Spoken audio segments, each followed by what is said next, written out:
Hello everyone! So we are here at our room in Discovery Shores. This is located at the Signature Building, which is the newest development, newest building here in Discovery Shores. So we are staying in a 2-bedroom signature suite here.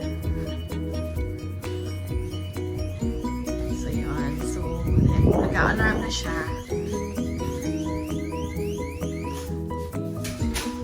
This is the foyer, and the powder room. So we have our powder room, we have guests, and our dining table. So yun. So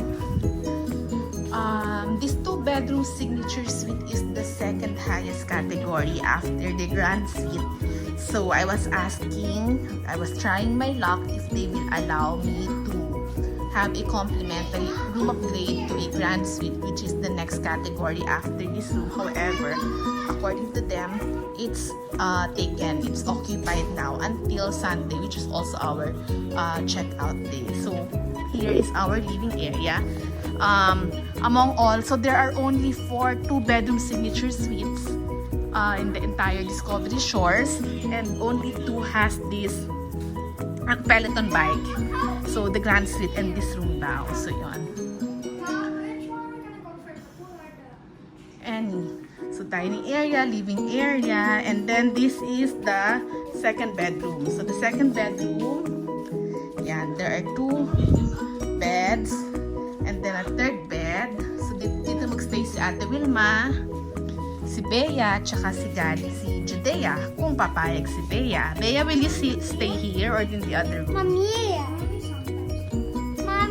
Oh, okay. So yun, so this is second bed. Second bedroom, they have of course their own toilet. So naka-separate yung shower area sa toilet area, sa pupo area. So yun, so and then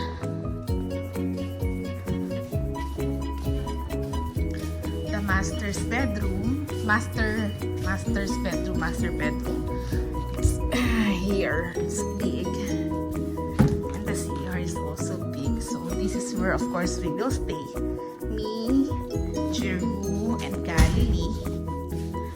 Unless Bea would also want to stay here. So yan. And then of course there's the cabinet and the big comfort room, bathroom. So his and hers. And yan, the shower, and then water enclosure, enough enclosed, and then bathtub. What's in here on that thing? So yun. So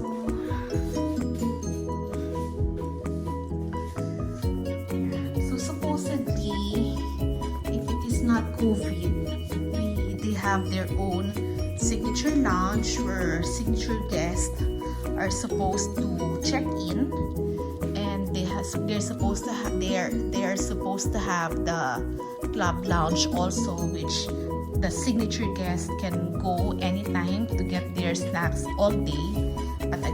But because of pandemic and limited service and social distancing, all those services are unfortunately not available. So sayang naman. So the kids kasi are used to having those benefits. So this is the pantry area. Yan, so they show that it's sanitized, and the mini bar will be replenished every day. So whatever is inside there, they will replenish every day. Ate, you're tired? Huh? So here, yan. And then, of course, why we chose this room is because it has its own pool. So Discovery Shores, because this is actually our first time to stay in Discovery Shores, but we've been wanting to stay here.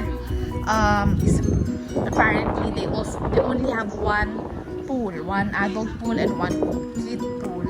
So buti na lang we booked a room that has its own swimming pool. So this pool is exclusive only for ours. So yan. Nice. So yon. So the pool has access to both rooms. What are you doing? You're playing na? Do you like the room? Okay. So yon. So that's it. We'll update you as usual. Ilumi naman. Okay, thank you all. Bye!